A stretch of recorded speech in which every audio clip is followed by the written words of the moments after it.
नमस्कार दोस्तों, TNC bullet series में आपका हार्दिक स्वागत और अभिनंदन है।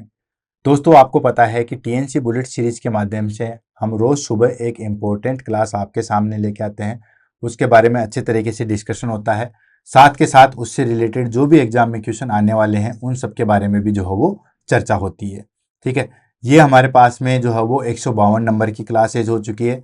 अभी अभी हमने जो है वो 150 नंबर की क्लासेज जो है वो लाइव ली थी। बहुत सारे बच्चों ने जो है वो जुड़ के जो है वो इस क्लास का आनंद लिया था और सभी बच्चों ने बोला कि ये क्लास जो है वो काफ़ी ज़्यादा इफेक्टिव है, हम इसको कंटिन्यू करें। तो दोस्तों डरिए मत, हम इसको जो है वो कंटिन्यू करेंगे। हमने जिस तरीके से प्रॉमिस किया था कि हम इसको 365 दिन चलाएंगे, तो उसी प्रॉमिस पे हम जो है वो करे उतरेंगे और पूरे 365 दिन जो है वो इस क्लास को हम चलाएंगे। आज की हमारे पास में क्लास है दोस्तों थोरा सिंथेसिस। ठीक है, थोरा सिंथेसिस की अगर हम बात करें और उसके क्वेश्चन रिलेटेड बात करें तो इसमें हमारे पास में क्वेश्चन जो हो बहुत सारे निकल के आते हैं और डायरेक्ट क्वेश्चन निकल के आते हैं। ये बहुत अच्छी बात है। ठीक है, sorry, direct question in the sense कि सीधा सीधा पूछा जाता है कि थोड़ा सिंथेसिस जो है वो होता क्या है, किस तरीके से कितना फ्लूइड हम एक बार में निकाल सकते हैं, कौन सी कंडीशन में जो है वो हमें प्लूरल एफ्यूजन देखने को मिलता है। ठीक है, कौन सी कंडीशन में हिमोथोरेक्स किसको कहेंगे, हाइड्रोथोरेक्स किसको कहेंगे, चाइलोथोरेक्स किसको कहेंगे। तो ये सारी टर्मिनोलॉजी को जो हो वन बाय वन करके जो हो वो यहाँ पे डिस्कस करेंगे। तो चलो दोस्तों शुरुआत करते हैं। साथ के साथ मैंने आपको एक चीज़ और बताई थी कि जो भी हमारे पास में टीएनसी बुलेट सीरीज की क्लासें और हो रही है उनके आप एक पर्टिकुलर नोट्स बनाइए। ठीक है, उससे बेनिफिट ये होगा कि एक तो आपके पास में इंपॉर्टेंट टॉपिक के जो है वो नोट्स बन जाएंगे। साथ के साथ पूरे जिस तरीके से हमने आप लोगों के बीच में 200 इंपॉर्टेंट टॉपिक की जो है वो पीडीएफ भी शेयर कर रखी है। ठीक है, और जो चाहे बच्चा वो मांग सकता है उसको हम वो प्रोवाइड करवा देते हैं। उससे बाहर शायद ही कोई एग्जाम में जो है वो क्वेश्चन आता है और उसी 200 मोस्ट इंपॉर्टेंट टॉपिक से हम जो है ये क्लास चूज करते हैं।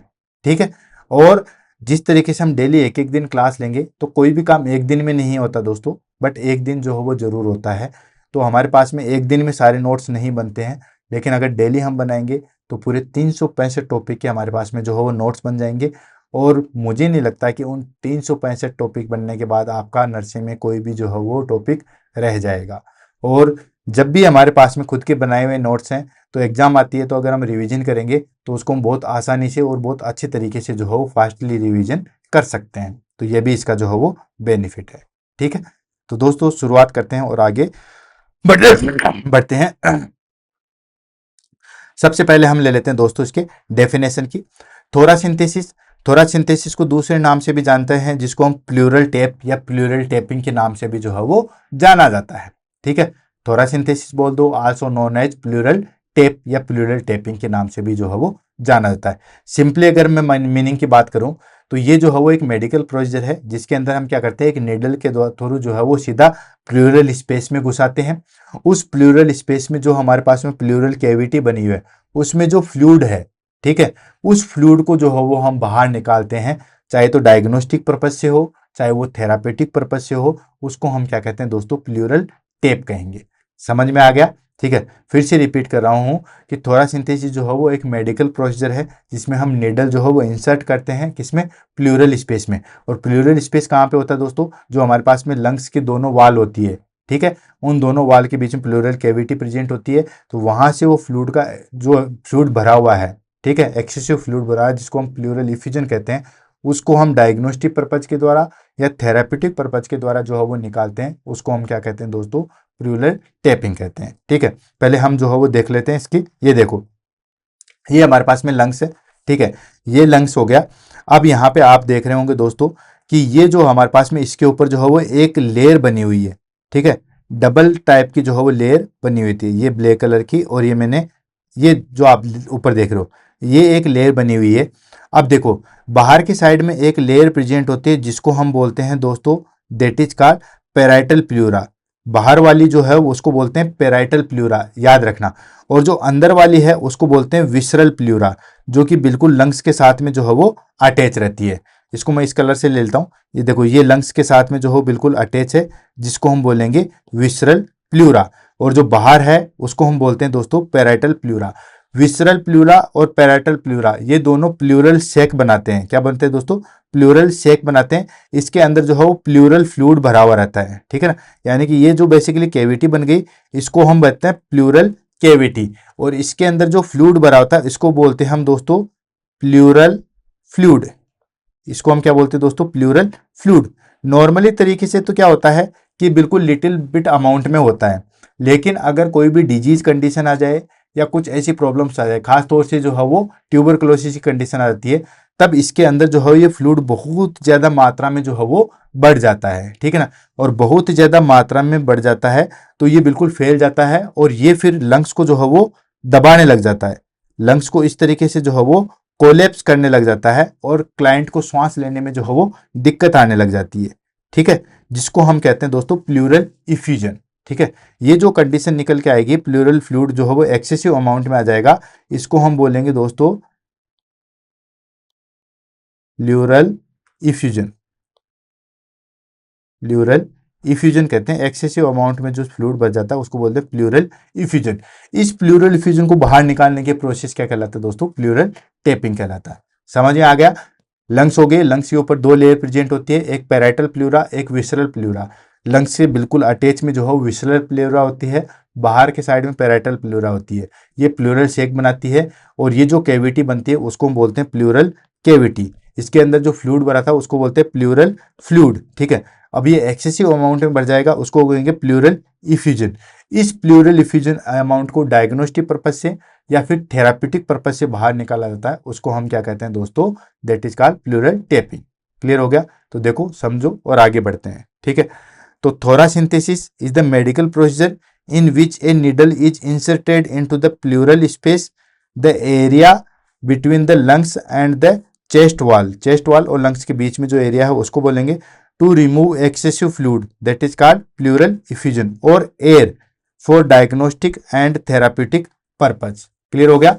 Thoracentesis is a medical procedure in which a needle is inserted into the pleural space to remove excessive fluid और air for diagnostic and therapeutic procedure। जो मैंने आपको क्लियर किया वही सारी चीजें कि थोरासिंथेसिस जो है वो एक मेडिकल प्रोसीजर है। इसके अंदर हम नीडल को जो है वो इंसर्ट करते हैं। कहाँ इंसर्ट करते हैं दोस्तों? इंसर्ट करते हैं हम दोस्तों प्लूरल स्पेस। प्लूरल स्पेस कौन सा हो गया? विसरल प्लूरा और पैराइटल प्लूरा के बीच वाला, यानी कि the area between the lungs and chest wall के बीच में जो है वो प्लूरल स्पेस है, वहां पे इंसर्ट करते हैं। किस लिए? To remove excessive fluid. Excessive एक्सेसिव फ्लूइड है उसको रिमूव करने के लिए। और जो एक्सेसिव फ्लूइड है वो क्या कहलाता है दोस्तों? Pleural effusion. नॉर्मल होगा वो प्लूरल फ्लूइड कहलाएगा, ठीक है। तो जो एक्सेसिव फ्लूइड है जिसको बोलते हैं प्लूरल इफ्यूजन, उसको डायग्नोस्टिक पर्पज के लिए या थेराप्यूटिक पर्पज के लिए। डायग्नोस्टिक पर्पज के लिए इन द सेंस कि यानी कि थोड़ा सा सैंपल लेते हैं और हम लैब में भेजते हैं कि इसके अंदर जो है वो क्या चीज़ है, पस सेल्स है या नहीं है, एडीएस सेल्स है या नहीं है, या और कोई कैंसर सेल है या नहीं है, ये सब चीज़ें। थेराप्यूटिक पर्पज यानी कि अगर फ्लूइड बहुत ज़्यादा भर जाता है तो क्लाइंट सांस भी नहीं ले पाता है, तो उसके लिए हम उस फ्लूइड को बाहर निकालते हैं, तो लंग्स थोड़े बहुत जो है वो एक्सपेंड होते हैं और क्लाइंट बहुत अच्छे तरीके से जो है वो श्वास ले पाता है। इसको हम क्या कहते हैं दोस्तों? थोरासिंथेसिस या प्लूरल टेपिंग कहेंगे। क्लियर? नेक्स्ट आ जाता है दोस्तों हमारे पास में इंडिकेशन। क्या इंडिकेशन है? तो इंडिकेशन आपको पता ही है दोस्तों, दो ही इंडिकेशन है। एक तो आता है हमारे पास में डायग्नोस्टिक पर्पज और सेकंड आ जाता है हमारे पास में therapeutic purpose. Diagnostic purpose in the sense to determine the causes of pleural effusion, यानी कि प्लूरल इफ्यूजन जो है वो क्यों हो रहा है उसको डिटरमाइन किया जाता है कि कोई भी इन्फेक्शन है या नहीं है, या कोई मैलिग्नेंसी है या नहीं है, टीबी है या नहीं है, या हार्ट फेलियर की कोई कंडीशन है या नहीं है। तो कोई भी चीज़ प्लूरल इफ्यूजन किसकी वजह से हो रहा है उसको डिटरमाइन करने के लिए जो है वो हम बेसिकली जो है वो करते हैं, जिसको हम कहते हैं डायग्नोस्टिक पर्पज। और टू एनालाइज फ्लूइड फॉर, और जो प्लूरल फ्लूइड है उसको किस किस क्या क्या चीज़ें जो है वो एनालाइज करते हैं, उसके अंदर protein level, glucose level, LDH level, cell count, cytology, culture and sensitivity, इन सब के लिए जो है वो भेज दिया जाता है।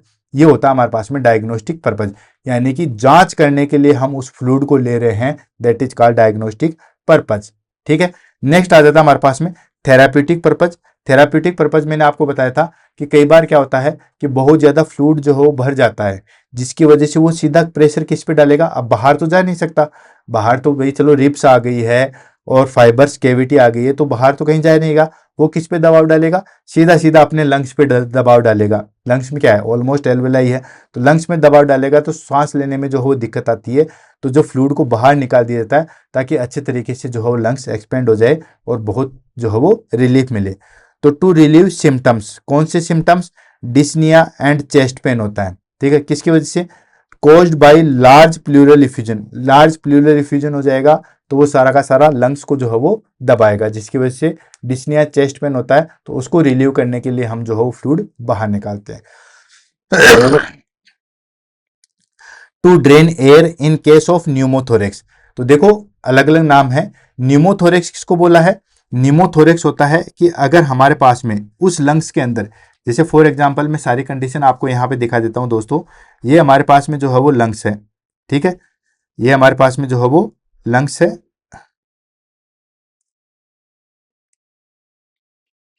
ये हमारे पास में जो है वो लंग्स है, क्लियर।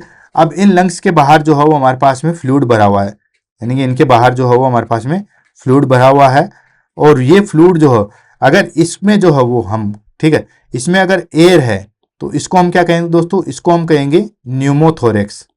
ध्यान से दोस्तों ध्यान रखना, काफी बार एग्जाम में जो है वो पूछा गया है, न्यूमोथोरेक्स, ठीक है।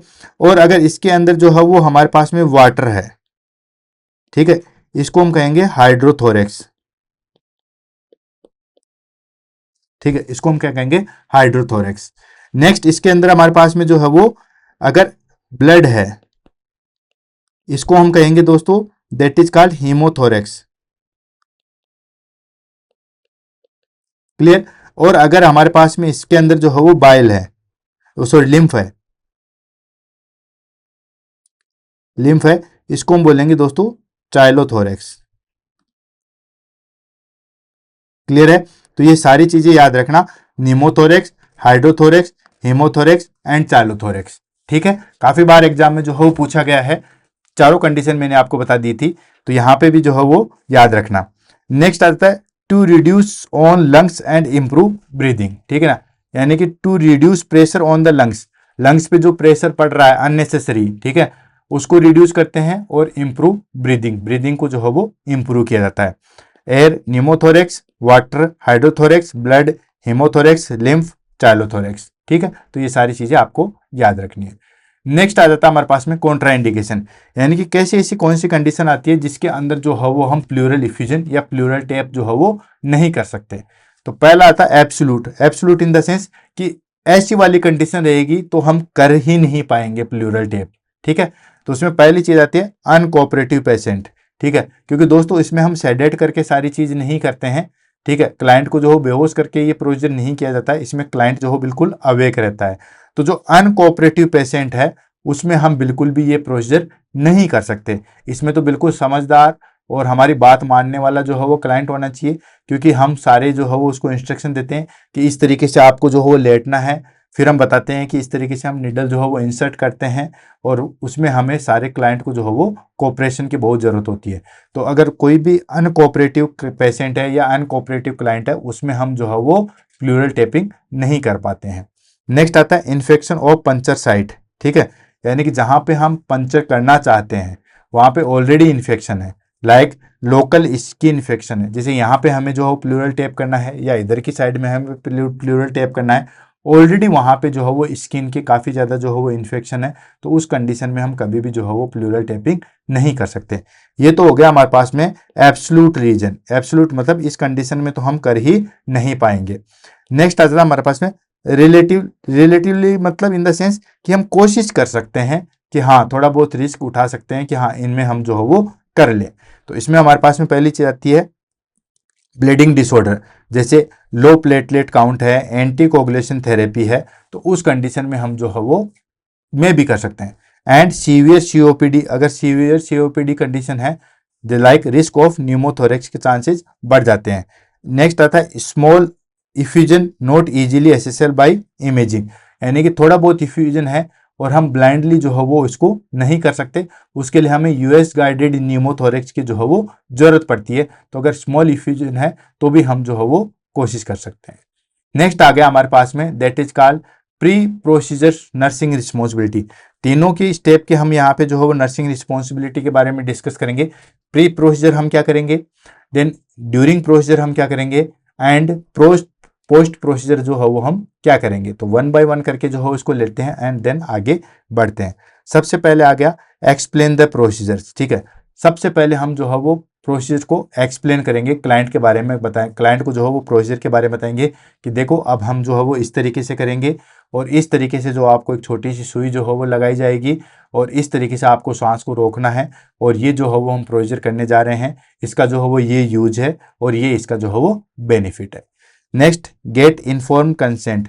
इन्फॉर्म कंसेंट जो है वो हमें प्राप्त करना है। हालांकि कंसेंट लेना जो है वो डॉक्टर का काम है, लेकिन उसको प्राप्त करना जो है वो हमारा काम होता है, ठीक है। तो इन्फॉर्म कंसेंट जो है उसको भरवा लेने के बाद जो है उसको डॉक्यूमेंटली हम जो है उसको सेफ रख लेते हैं। देन उसके बाद explain the reason, risk and benefit, ठीक है। उसके बाद सारी चीज़ों को एक्सप्लेन करेंगे कि ये तो रीजन है, इसमें ये चीज़ें जो है वो दिक्कत हो सकती है और ये जो है वो हम बेनिफिट के लिए जो है वो कर रहे हैं, यानी कि उससे रिलेटेड सारी चीज़ें जो है वो क्लाइंट को बता दी जाती है। नेक्स्ट आ जाता है हमारे पास में प्रिपेयर द क्लाइंट, यानी कि क्लाइंट को जो है वो किस तरीके से प्रिपेयर करेंगे। सबसे पहले एम्प्टी ब्लैडर, ठीक है ना, एम्प्टी ब्लैडर करेंगे क्योंकि पेन होगा, पेन में हम हमारे यूरिनरी स्फिंक्टर्स को कंट्रोल कर पाएँ नहीं कर पाएँ, इसके लिए जो है वो ब्लैडर को एम्प्टी रखा जाता है। Next, position the patient upright या leaning forward on the table और over the pillow, sitting position is best, ठीक है। यानी कि पोजिशन दी जाती है। पोजीशन के लिए बेसिकली क्या किया जाता है दोस्तों, या तो कोई भी टेबल जो है वो जैसे कार्डियक टेबल है, जैसे ये कार्डियक टेबल है, सामने रख दिया जाता है और क्लाइंट को जो हो इस तरीके से आगे फॉरवर्ड करके जो हो वो हेड को इस तरीके से या इस तरीके से जो है वो टिका दिया जाता है, ठीक है, लीनिंग फॉरवर्ड करके। या फिर क्या करते हैं कि एक पिलो जो है वो सामने इसको रख देते हैं बिल्कुल सीने के साइड में और उसको बोल देते हैं कि अब इसको पकड़ के जो है वो आप अच्छे तरीके से बैठ जाओ। और सबसे बढ़िया पोजीशन यही होती है, ठीक है, सिटिंग पोजीशन जो है वो सबसे बढ़िया होती है। Next, monitor vital sign before the procedure. Before the procedure जो हो वाइटल साइन जो हो मॉनिटर करेंगे और चेक करेंगे। क्लियर है। उसके बाद असिस्ट द इक्विपमेंट सेटअप, ठीक है। अब जो हमारे पास में इक्विपमेंट सेटअप है उसको हम देखेंगे तो उसमें बहुत ज़्यादा इक्विपमेंट की जो है वो ज़रूरत नहीं पड़ती है। सबसे पहले स्टरलाइट ग्लव्स एंड ड्रैप और स्टरलाइट ग्लव्स जो है वो हमारे पास में होने चाहिए। नेक्स्ट, एंटीसेप्टिक सॉल्यूशन, यस, जो हम स्किन क्लीन करेंगे जहाँ पे हम निडल इंसर्ट कर रहे हैं उसको हम जो है वो देखेंगे। नेक्स्ट आ जाता है हमारे पास में सिरिंज एंड नीडल, सिरिंज और नीडल को जो है वो हम लेंगे। नेक्स्ट, कलेक्शन बोतल और ट्यूब, यानी कि जो हमारे पास में कलेक्शन बोतल है, ट्यूब है, उन सबको जो है वो हम कलेक्ट कर लेंगे, ठीक है। क्यों? क्योंकि यहाँ से हमें जो है वो प्रोसीजर पे कलेक्ट करना है। क्लियर। नेक्स्ट आ जाता है हमारे पास में that is called local anaesthetic.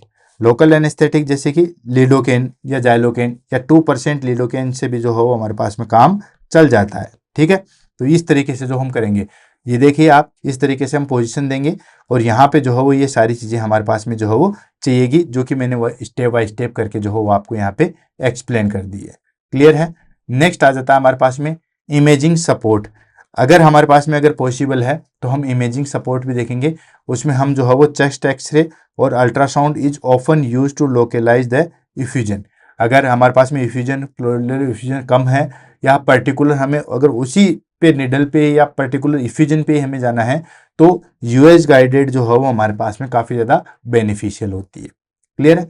Next आ जाता है हमारे पास में प्रोसीजर सेटअप्स, यानी कि किस तरीके से हम जो है वो प्रोसीजर को सेटअप करेंगे। सिंप्लीफाइड रूप में मैं आपको बताऊं, सबसे पहले पोजिशनिंग आपको बताई है कि क्लाइंट को जो है वो स्टिल अपराइट पोजिशन में, आर्म जो है वो resting in on the table, जिस तरीके से आपको ये पोजिशन दिखा रखी है, ठीक है, ये देखो इस तरीके से पोजीशन जो है वो क्लाइंट की रख लेंगे। तो ये तो हो गया हमारे पास में पोजीशन। नेक्स्ट हम बात करते हैं दोस्तों साइड सिलेक्शन। साइड सिलेक्शन के लिए हमारे पास में आता था दोस्तों 7 to 9 intercostal space at the posterior एक्सिलर line, ठीक है। 7 to 9 इंटरकोस्टल स्पेस है और ये जो पोस्टीरियर एक्सिलर लाइन है, ये जो हमारे पास में जो बिल्कुल शर्ट की जो आती है, धागा जो आता है वो हो गया हमारे पास में एक्सिलरी लाइन, ठीक है। उससे पीछे की साइड में जो हो वो हो गया हमारे पास में पोस्ट एक्सिलरी लाइन। क्लियर है। 7 to 9 इंटरकोस्टल स्पेस पे। और अगर हमें न्यूमोथोरेक्स का देखना है, ठीक है। तो हम बेसिकली लेते हैं हमारे पास में 4 to 5th इंटरकोस्टल स्पेस पे, ठीक है, या इससे भी ऊपर हम जो है वो जा सकते हैं। नेक्स्ट आ जाता है हमारे पास में स्टरलाइजेशन एंड एनेस्थेसिया। तो आपको पता ही है कि साइट जो है वो क्लीन की जाती है एंड एनेस्थेसिया दिया जाता है। और एनेस्थाइज किससे किया जाता है दोस्तों?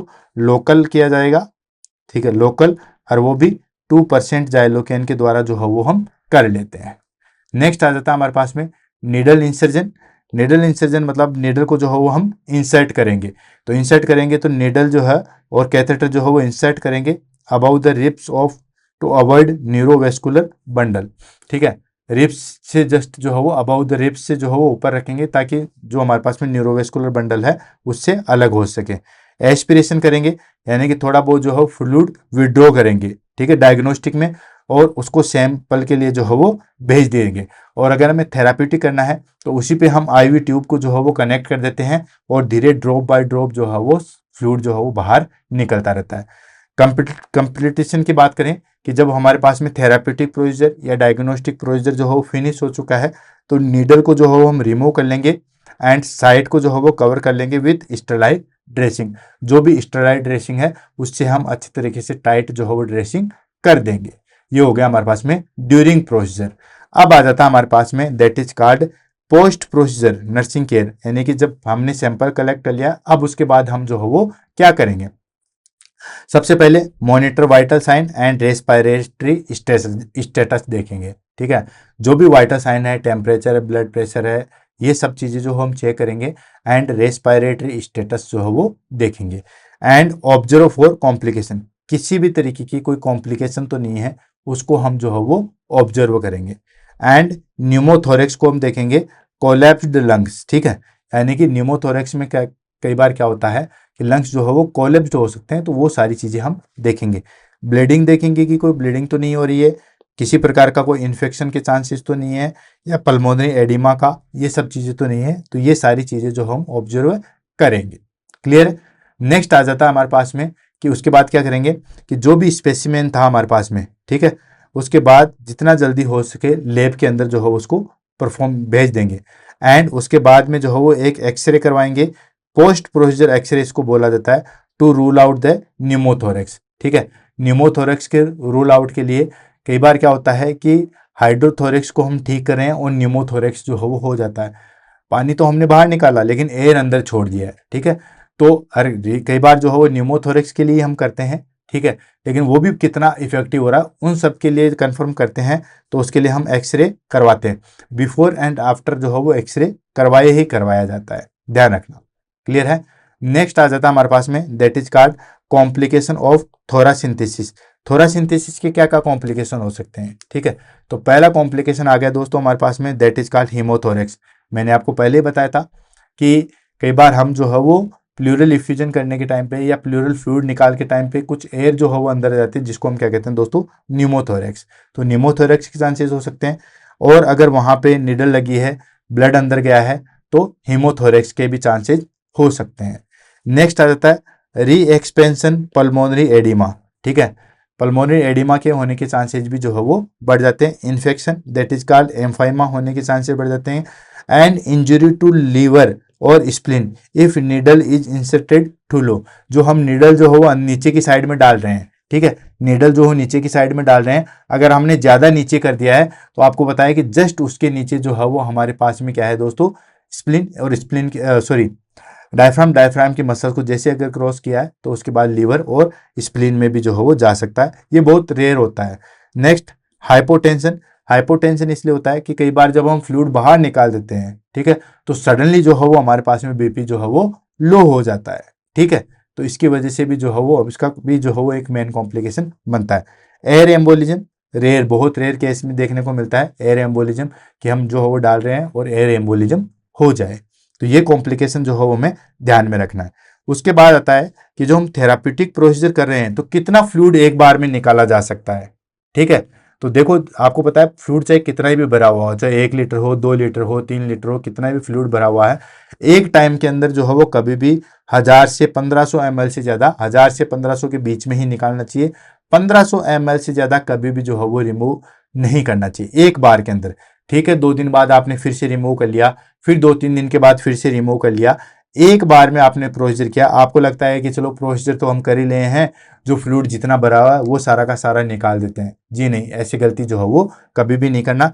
Typically no more than 15 ml blood should be removed at one time to avoid re expansion pulmonary oedema. ठीक है, अदरवाइज जो है वो हमारे पास में री एक्सपेंशन होगा, पल्मोनरी एडिमा के होने के चांसेस हो जाएंगे। ध्यान रखना 1000 से 1500 ml से ज़्यादा नहीं निकालना चाहिए। क्लियर है।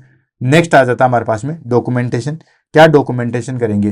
तो दोस्तों जो भी हमने फ्लूइड निकाला है या जो भी हमने जो है प्लूरल टेपिंग की है, तो उसका अमाउंट कितना निकाला है, कि ठीक है हमने 500 ml निकाला है या 600 ml निकाला है या 800 ml निकाला है, तो अमाउंट। नेक्स्ट कलर, कलर किस तरीके से, रेड है, येलो है, वाइट है, वो सारी चीज़ें।